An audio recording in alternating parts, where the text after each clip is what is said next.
saya berbekal SK itu datang ke Uninus gitu ya untuk awal. Saya ditolak itu, ditolak dengan kata-kata yang sebetulnya ya bukan menyakitkan ya, memprihatinkan. Anda kan tidak pernah kami minta untuk jadi dosen di sini, kenapa jadi ke sini?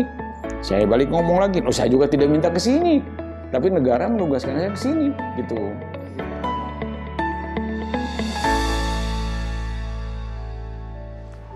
Oke, luar biasa Pak Prof ya. Ini Pak Prof sekarang, kan guru besar itu kan puncak dari karir seorang dosen ya. Tentunya itu kan dimulai dari awal, dari titik awal terendah melamar sebagai seorang dosen.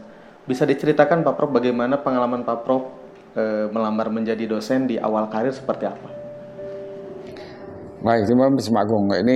Ini pengalaman sebetulnya bagi saya sendiri menarik dan kadang-kadang suka sedih kalau mau menceritakan itu ya. Ada sedih tapi ada sekaligus membanggakan. Pertama bahwa saya kuliah di IKIP ya, di IKIP Bandung dulu. Sekarang UPI ya? Nah, sekarang UPI ya. UPI katanya universitas padahal IKIP. ya katanya begitu. Jadi saya dulu kuliah di IKIP Bandung. Dan kalau mahasiswa dari IKIP itu ketika masuk sampai keluar itu otaknya itu dicetak untuk menjadi guru di sekolah dasar, sekolah menengah. Jadi misalnya saya di jurusan kimia, maka di dalam benak saya itu sudah terpatri gitu ungkapan-ungkapan bahwa Anda nanti akan menjadi guru kimia di SMA gitu, di sekolah menengah lah gitu. Sehingga ketika lulus, bayangan saya itu ya nanti akan jadi guru kimia di SMA. Bahkan saya juga awal-awalnya kan jadi guru di sekolah menengah ya. Saya ngajar di sekolah SPG, Sekolah Pendidikan Guru dulu ada ya. Terus di Subang. Kemudian SMA 2 Subang. Kemudian saya di SMA Angkasa Husein di situ ngajar. Kemudian di SMA Kristen, Mbak, di SMA Kristen di Jalan Rajiman tuh saya ngajar di situ.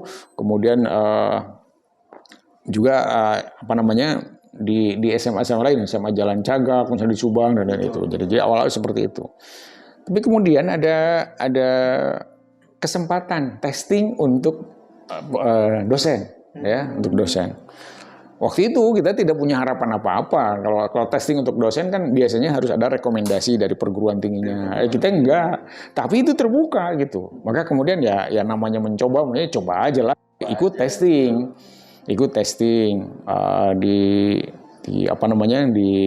dulu Kopertis namanya, Koordinatoriat Perguruan Tinggi Swasta. Ya, jadi saya ikut testing. Kebetulan diterima gitu testingnya itu. Sekali tes langsung? Ya, saya diterima jadi tes jadi dosen lah gitu ya. Jadi ketika tes ini tanpa rekomendasi dari perguruan tinggi manapun. Kemudian di samping di Kopertis itu saya tes juga untuk sekolah menengah. Gitu, untuk sekolah menengah itu tes di Kanwil dulu ya, di Kanwil. Kemudian saya juga melamar jadi guru PNS di SPG. Sekolah Pendidikan Guru ya di Subang ya. Kalau SPG itu tidak testing, saya langsung ke Jakarta membuat lamaran gitu lamaran. Waktu itu guru untuk bidang IPA itu tergolong langka. Jarang. Sehingga saya itu tidak perlu testing di Jakarta itu. Ya tinggal melamar dengan rekomendasi dari SPG gitu ya. Tinggal menunggu pengangkatan. Rupanya waktu itu ada sesuatu yang luar biasa karena dulu tuh belum berbasis komputer kan, belum berbasis internet. Jadi data di unit ini dengan unit ini tidak saling tahu itu. Tidak saling sinkron. Tidak saling ngait. Sehingga kemudian saya itu diterima menjadi PNS di 3 lembaga. Masya Allah. Di SPG dapat SK, saya di SMA 2 Subang dapat SK PNS di situ, SK CPNS lah. Kemudian di perguruan tinggi juga dapat SK. Jadi 3 SK sekaligus. NIP saya itu 3 waktu itu. Walaupun di satu departemen ya, Departemen Pendidikan dan Kebudayaan. Iya, jadi itu. Dulu belum berbasis komputer itu ya. Jadi 3 NIP itu pun lucu lah. Kalau sekarang lucu karena pasti tidak mungkin terjadi lah kecuali sesuatu yang luar biasa. Jadi saya luar biasa ini dapat 3 SK ya. Kemudian saya pilih perguruan tinggi karena tadi ada peluang untuk disekolahkan lagi ke S2 atau bahkan berlanjut ke S3 dan seterusnya. Berarti dulu mah dosen itu cukup S1 ya Pak Prof? Dulu waktu awal dosen S1 jelas cukup. Iya, ya makanya istrinya ada guyonan dulu ya. Dosen S1, lulusan S1, maka mungkin anak TK juga bisa ngajar di TK, katanya begitu. Dulu udah ada sindiran begitu.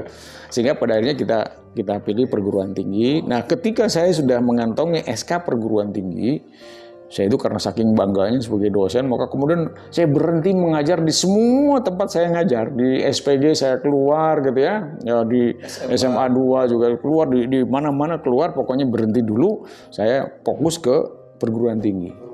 Tahu-tahu saya berbekal SK itu datang ke Uninus gitu ya untuk awalnya. Saya ditolak dengan kata-kata yang sebetulnya ya bukan menyakitkan ya, memprihatinkan. Anda kan tidak pernah kami minta untuk jadi dosen di sini, kenapa jadi ke sini? Saya balik ngomong lagi, saya juga tidak minta ke sini, tapi negara menugaskan saya ke sini gitu. Jadi akhirnya agak terkatung-katung kami itu. Cukup lama juga itu. Selama berapa lama tuh Pak? Mungkin hampir 1 tahun lebih lah ya. 1 tahun lebih? 1 tahun lebih. 1 tahun lebih saya itu. Status honor di yang lain-lain, mohon maaf, maksud saya guru honorer di tempat-tempat yang sudah berhenti, di Uninus belum diterima. Gitu ya, jadi luar biasa itu. Panik juga saya. Saya bilang gimana ini? Di sini nggak diterima, di tempat lain sudah berhenti. Tapi berarti Bapak setahun tidak mengajar, tapi penghasilan gimana sebagai PNS? Bapak kan sudah di-SK-kan sebagai PNS. Saya belum. Waktu itu ya penghasilannya dari sana sini lah, kemudian juga dari orang tua ya. Waktu itu masih ada. Jadi kalau mau ke Bandung ya dibekali orang tua lah gitu dan seterusnya lah gitu ya, seperti itu. Namun rupanya ada sesuatu yang kemudian menjadi jalan hidup saya ya. Jalan hidup, bahkan sesuatu yang kemudian saya istimewakan. Jaringan, persahabatan. Jadi persahabatan. Ketika saya melamar ke Uninus sebagai PNS ya, sebetulnya bukan melamar sih. Ditempatkan ke Uninus, tidak diterima. Nah kebetulan di Uninus itu banyak teman-teman. Banyak sahabat. Terutama sahabat yang dulu sama-sama aktif di organisasi. PMII. Oh, di PMII. Iya, Pergerakan Mahasiswa Islam Indonesia, PMII. Waktu itu almarhum ya, sudah meninggal nih. Almarhum Profesor Abbas Asyafah. Dosen UPI. Nah, akhirnya dulu dosen tetap Uninus. Jadi dia bilang, Din katanya, kamu kan aktif di PMII ya, NU ya. Iya, ada apa sebenarnya gitu. Udah kita coba datangi pengurus NU PCNU Bandung waktu itu, Kota Bandung ya, Pak Pipin Samsudin, Kepala Lab Pusat Uninus. Saya datang ke situ, jadi berbasis apa? Bukan nepotisme ya, apa namanya? Jaringan. Saya datang ke situ, kemudian oleh teman saya itu diperkenalkan ke kepala lab itu. Ini katanya teman saya dari jurusan kimia di ekipnya, mungkin bisa ngajar kimia lah gitu. Dia aktif di PMII dulunya gitu ya. Kemudian dia orang NU. Gitu. Tolonglah diterima di sini katanya gitu. Nah akhirnya Pak Pipin ini langsung bicara ya, masalah NU sih bagus-bagus aja katanya. Tapi kalau mau ngajar di sini harus bisa khutbah katanya gitu. Harus bisa khutbah katanya. Saya hanya mengatakan karena sudah bisa juga ya, sudah bisa juga. Jadi maka mau khutbah di mana sih? Saya bilang ayolah gitu. Nah pada akhirnya saya masuk di lab kimia Uninus. Di situ jadi sekretaris lab saya awalnya itu. Jadi sekretaris lab ya. Sekretaris lab ya itu tenaga administratif ya biasanya dipegangin sekretaris lab. Tapi saya itu dulu memang kami ada semacam kanal pemisah antara universitas dengan IKIP. Jadi ada semacam kata-kata begini, kalau Anda lulusan IKIP yang ngajar di SMA bukan di perguruan tinggi gitu. Sehingga ketika saya masuk di situ mau ngajar di lab kimia itu belum diberi ngajar dulu awal-awalnya itu. Sama aja gitu. Ini kan yang harus ngajar di perguruan tinggi itu orang-orang dari universitas bukan dari IKIP. Kalau IKIP mau di SMA ngajarnya gitu. Jadi awal-awal tuh beberapa lama itu saya tidak ngajar dulu. Setelah jadi sekretaris lab baru kemudian saya masuk. dan saya agak bengal waktu itu terus terang aja. Itu yang dosen-dosen yang alumni orang itu kan dari universitas, saya ini juga, saya guyoni juga, saya bilang kemampuannya sama aja, saya juga bisa ngajar gitu, saya bilang gitu. Apalagi yang diajarkan kan waktu itu praktikum ilmu-ilmu dasar ya, kimia dasar, misalnya fisika dasar gitu. Biologi dasar yang begitu. Kalau kimia dasar, kimia analitik, kimia organik kan kita belajar di UPI juga, di IKIP juga ya, saya belajar. Sebenarnya saya bisa gitu. Akhirnya saya diberi ngajar, gitu. Akhirnya diberi ngajar. Di fakultas apa tuh? Di Fakultas Pertanian dan Fakultas Teknik, ya Fakultas Teknik. Jadi Fakultas Teknik Uninus gitu. Labnya bagus ya. Saya waktu itu mengagumi betul lab Uninus itu, lab kimia Uninus saya kagum betul karena yang tidak saya dapat di IKIP itu ternyata zat-zat kimianya komplit di situ. Wow, Uninus lagi jaya waktu itu ya, lagi. Justru Uninus itu dulu jaya. Sedang jaya tahun 84 85 saya masuk itu Uninus masih di atas. Masih memproklamirkan diri sebagai perguruan tinggi terbesar swasta ya. Perguruan tinggi swasta terbesar di Indonesia, bahkan di ASEAN. Se-Asia Tenggara. Iya, waktu itu kita ditanamkan dulu rasa kebanggaan itu. Sehingga saya juga tidak bisa berbangga-bangga karena memang saya masuk ke perguruan tinggi swasta yang besar. SPP-nya aja dulu di IKIP itu SPP-nya hanya 24.000. Satu semester itu. Iya, satu semester. Di Uninus udah 175 kalau salah untuk FKIP ya. Satu semester. Jadi memang sudah jauh sekali. Jadi pas masuk tuh udah inilah. Akhirnya saya ngajar di lab kimia. Kemudian beberapa lama di situ, pada akhirnya saya masuk ke FKIP, ya, ke Fakultas Keguruan dan Pendidikan. Di situ mulai ngajar ilmu alamiah dasar dan lain-lain. Jadi itu ya. Kemudian di kesempatan seperti itu, akhirnya saya jadi dosen FKIP. Itu hanya ngajar mata kuliah umum ya, ilmu alamiah dasar. Kemudian ditempatkannya di program studi pendidikan matematika. Nah, karena waktu itu belum ada. Dulu jurusannya namanya bukan pendidikan matematika, tapi pendidikan MIPA. Oh dulu. Jurusan pendidikan MIPA ada prodi pendidikan matematika. Nah, sebetulnya mengapa jurusannya MIPA? Karena ada peluang untuk membuka jurusan-jurusan yang lain. Kimia, fisika, biologi. Kemudian ketika saya sudah ke FKIP, dicoba mendirikan program studi yang keipaan, kimia, fisika, biologi begitu. Ternyata yang ada mahasiswanya biologi waktu itu, yang lain susah gitu. Di samping juga mahal memang ya program studi kemipaan itu, labnya harus ini dan lain-lain lah, beasiswa. Maksud saya SPP-nya juga harus lebih tinggi gitu. Akhirnya tidak terlalu laku di swasta itu. Waktu itu saya ingat betul yang ada FKIP yang ada jurusan IPA-nya itu nggak laku. Jadi yang fisika, kimia, biologi dari swasta nggak ada aja gitu.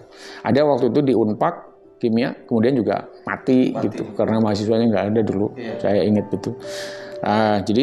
Jadi pada akhirnya saya di FKIP, kemudian ya di situ ngajar dari mulai saya ngajar matematik, itu tantangannya itu ya, pembelajaran matematika.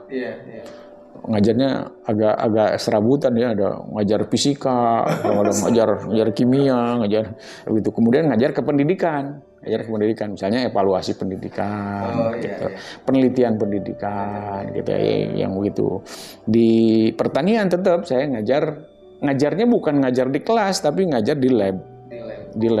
Ngajar kimia dasar gitu kan, ya, lab kimia dasar, kemudian kimia organik, kimia analitik, itu kita ngajar di lab ya. Jadi waktu itu sudah masuk di FKIP, kemudian mencoba mendirikan program studi baru, dan akhirnya ditolak. Waktu itu Fakultas Keguruan itu dianggap jenuh, sehingga tidak bisa lagi membuka program studi baru. Kemudian dibuka. Ketika saat dibuka itu saya malas-malesan itu bikin proposal segala macam, malas-malesan, sehingga kemudian telat lah gitu. Malah yang berdiri kemudian PPKN waktu itu yang jadi sempat mengalami cobaan yang luar biasa karena saya punya mahasiswa di program studi biologi, kemudian harus ujian di tempat lain yang perguruan tingginya lebih kecil dulu, itu saya anggapnya lebih kecil. Kita menganggap paling besar di Indonesia, tapi anak-anak biologi harus ujian di mohon maaf di kampung ya, ujiannya ke Ciamis jauh gitu. Kenapa itu, Pak? Ada izin di sana, sudah berizin. Sudah Di kita belum, nggak keluar izinnya lah di Uninus. Nah, itu seperti itu. Jadi saya sempat jadi sekretaris prodi Matematika, MIPA. pendidikan biologi. Pendidikan biologi. Ya, sekretaris pendidikan biologi. Pada akhirnya biologinya hilang karena memang harus hilang ya, karena harus hilang ujiannya ke tempat lain, nggak mau. Saya juga nggak, males-malesan. Masa anak-anak kuliahnya di Uninus, ijazahnya bukan ijazah Uninus yang didapat, ijazah dari tempat yang itu dulu aja ujiannya. Terus itu mahasiswa yang sudah mendaftar ke biologi gimana ininya? Iya, jadi tetap dia sampai tamat, tetapi ijazahnya bukan atas nama Uninus.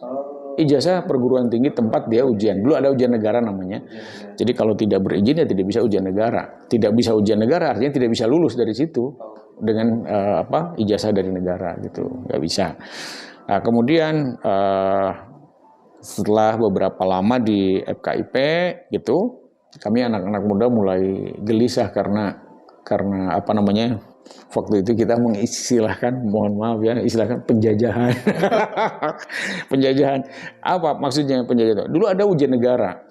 Ujian negara. Jadi mahasiswa kita yang sudah menempuh ujian dan lain-lain di Uninus, kan semua swasta lah, harus ujian negara. Ujian negara. Sehingga kemudian statusnya kan ada yang terdaftar, diakui, disamakan. Nah, di kita tuh sebetulnya sudah diakui gitu. Tapi dosen kita belum memadai gitu. Oh, dosen belum memadai. Iya, waktu itu. Maksudnya dosen-dosennya masih rendah-rendah pangkat dan jabatan akademiknya gitu. Sehingga kemudian belum berkewenangan untuk menguji sendiri dan lain-lain. Padahal kan status itu terdaftar, diakui, disamakan tuh ini terkait dengan ujian negara. Kalau disamakan, ujian negaranya dilaksanakan sendiri oleh kita. Kalau diakui 75% itu di kita. Kalau terdaftar itu berapa ya? 25% oleh kita lah mungkin ya gitu. Tapi kewenangannya masih dipegang oleh perguruan tinggi besar. Ya, dengan kopertisnya. Sehingga kita itu seperti dijajah, mohon maaf tuh, dengan ininya tuh. Karena ada ketentuan itu ya. Di samping itu juga pimpinan kita di Uninus pada akhirnya karena ada ujian negara dan penentu kelulusan ujian negara itu di perguruan tinggi besar, maka pimpinan Uninus itu waktu itu dari perguruan tinggi besar. Jadi kalau FKIP dari IKIP lah gitu. Kalau misalnya Fakultas Hukum dari Unpad gitu lah gitu. Seperti itu. Nah, kita anak-anak muda itu mulai sadar hak ketika kita juga mulai naik. Setelah lulus S2, maka kemudian kita mikir-mikir ini ngapain kita terus dipimpin orang. Pada akhirnya ya alhamdulillah kita ya bukan merebut lah, mungkin ya sudah waktunya aja ya. Pada akhirnya saya waktu itu jadi pembantu dekan. Pembantu dekan 3. Oh, 3 bagian kemahasiswaan. Ya, nah ketika jadi pembantu dekan 3 itu saya mengikuti pelatihan kemahasiswaan. Misalnya waktu itu pelatihan pertama adalah pelatihan yang namanya OPEK, orientasi pembina kemahasiswaan. Ya. OPEK namanya, orientasi pembina kemahasiswaan. Kemudian setelah lulus OPEK, ikut lagi saya.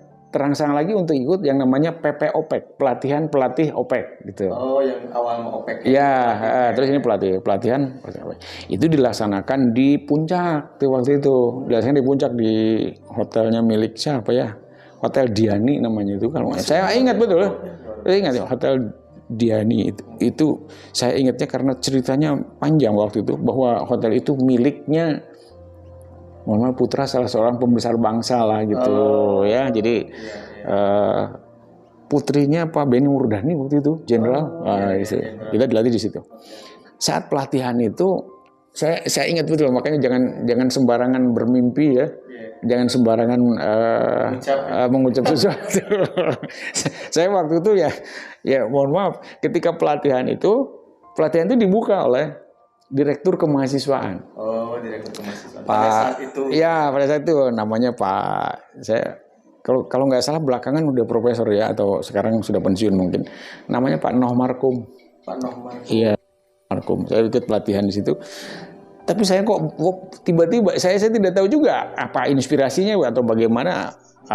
Saya tuh membayangkan Direktur kemahasiswaan kayaknya sih orang seperti kami juga bisa nih, gitu ya. Karena ini bayangan saya tuh, kalau direktur-direktur yang lain akademik segala macam itu kan, ini tidak mungkin kita melawan anak-anak, apa maksud saya dosen-dosen ITB, misalnya dosen-dosen UI, dosen wah ini. Kalau kemahasiswaan kayaknya bisa nih. Tapi waktu itu hampir tidak mungkin, ya. Itu hampir tidak. Tapi kebelakangan ternyata Allah mentakdirkan saya jadi direktur kemahasiswaan, ya. Ya itu ya. Ini kan di luar perhitungan karena dari sisi hitung-hitungan politik waktu itu hampir tidak mungkin. Mustahil. Ya, mustahil lah ya. Hal yang mustahil bagi seorang dosen dari perguruan tinggi swasta ya, walaupun pegawai negeri, kemudian menjadi pejabat di Direktorat Pendidikan Tinggi gitu. Jadi memang sebuah hal yang dianggap mustahil.